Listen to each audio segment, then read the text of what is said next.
Coming to third news. గత 5 ఏళ్లలో police వ్యవస్థని నిర్వీర్యం చేశారన్నారు ఏపీ హోంమంత్రి అనిత. ఎన్నికల సమయంలో ఆయుధాలు కూడా పక్క రాష్ట్రాల నుంచి అప్పు తెచ్చుకున్నామని తెలిపారు.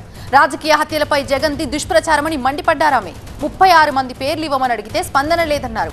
గవర్నర్కి ఇచ్చిన ఫిర్యాదులో 31 మందిని రాశారని తెలిపారు అనిత. రాష్ట్రంలో 4 రాజకీయ హత్యలు మాత్రమే జరిగాయని, అందులో 3 టీడీపీ, 1 వైసీపీ కార్యకర్త చనిపోయారన్నారు అనిత. విశాఖలో అన్ని జిల్లాల ఎస్పీలతో సమీక్ష నిర్వహించిన హోంమంత్రి ఏపీలో గంజాయిని అరికట్టేందుకు ప్రత్యేక టాస్క్ ఫోర్స్ ఏర్పాటు చేస్తామన్నారు. దానికి ఎస్పీ స్థాయి అధికారిని నియమిస్తామని తెలిపారు. గంజాయి ఫిర్యాదుల కోసం టోల్ ఫ్రీ నెంబర్ కూడా ఏర్పాటు చేస్తామన్నారు.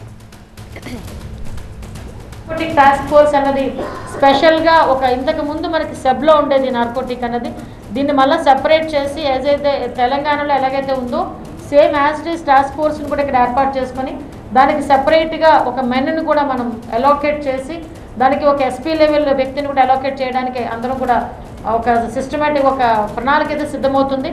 అది యాజ్ ఎర్లీ యాజ్ పాసిబుల్ మనకి దీనికి వస్తుందండి, రన్నింగ్లో కూడా వస్తుంది. At the same time already told free number కూడా వచ్చింది. దీని అంతటినీ కూడా ఒక రోజు మేము లాంచ్ చేసేటప్పుడు అవన్నీ కూడా మీకు అందరికీ కూడా చెప్పడం జరుగుతుంది. అదేవిధంగా లాస్ట్ టైం ఏదైతే మేము ఉన్నామో దాని మీద కూడా ఈ గంజా ఎక్కడైతే మనకి పట్టుకొని అంటే వాళ్ళ దగ్గర ఉన్న ఇన్ఫర్మేషన్ ఇస్తారో వాళ్ళకి కూడా ఒక ప్రైజ్ మనీ గురించి కూడా ఇదంతా డీటెయిల్డ్గా ఒక సిస్టమేటిక్గా ఏదో ఈరోజు చెప్పామో రేపు ఇచ్చేయాలనేది కాకుండా దీన్ని ఒక పక్కా ప్రణాళికతో ఏర్పాటు చేసుకున్నాం. దీన్ని as L as possible with in 1 వీక్లో మీ అందరి ముందుకి కూడా తీసుకుని వస్తాం.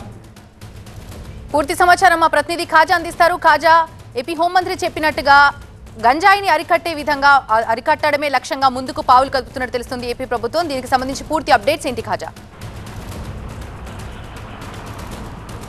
ఖచ్చితంగా రాష్ట్రంలో నమోదవుతున్న సంచలన నేరాల నేపథ్యంలో అధికార ప్రతిపక్ష నేతల మధ్య మాటల ఉద్యమం పెరిగింది. అయితే ఈ నేపథ్యంలోనే కీలకమైన రాష్ట్రంలో శాంతి భద్రతల నియంత్రణ, నేరాల నియంత్రణపై ప్రత్యేకంగా కీలకంగా ఒక హోంమంత్రి సమీక్ష నిర్వహించారు. విశాఖ నుంచి నిర్వహించిన ఈ సమీక్షలో ప్రత్యక్షంగా విశాఖ సిటీకి సంబంధించిన యూనిట్ అధికారులంతా ప్రత్యక్షంగా పాల్గొన్నారు. మరోవైపు వివిధ జిల్లాలు, ఏపీలోని వివిధ జిల్లాలకు సంబంధించిన ఎస్పీలు అలాగే రేంజ్ డీఐజీలతో పాటు పోలీస్ కమిషనర్లు కూడా వీడియో కాన్ఫరెన్స్లో ప్రత్యేకంగా ఈ సమీక్షలో హాజరయ్యారు. ప్రధానంగా ఈరోజు జరిగిన ఈ సమీక్షలో అంటే హోంమంత్రిగా బాధ్యతలు స్వీకరించిన తర్వాత రాష్ట్ర వ్యాప్తంగా ఉన్న పోలీస్ అధికారులతో సమీక్ష నిర్వహించడం ఇదే తొలిసారి. ఈ మొదటి సమావేశంలో ప్రత్యేకంగా 3 కీలక అంశాలపై చర్చించారు. తొలుత గంజాయి నియంత్రణ, సమూలంగా నేరాల నియంత్రణపై ప్రత్యేకంగా ఫోకస్ పెట్టారు. దీంతోపాటు మహిళలపై జరుగుతున్న నేరాలు, వాటిని అరికట్టాల్సిన అంశాలు, అలాగే పోలీసులకు కల్పించాల్సిన కనీస వసతులతో పాటు వారి సంక్షేమం, ఈ 3 అంశాల మీద కూలంకషంగా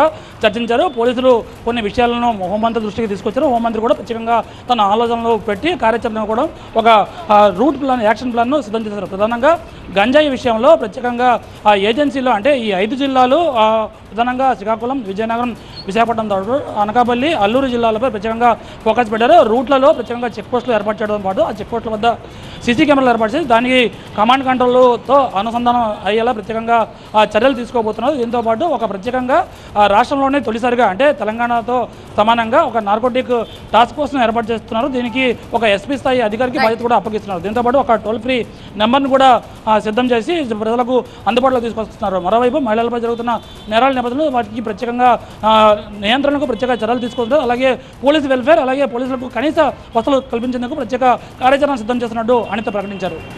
థ్యాంక్ యూ ఖాజా.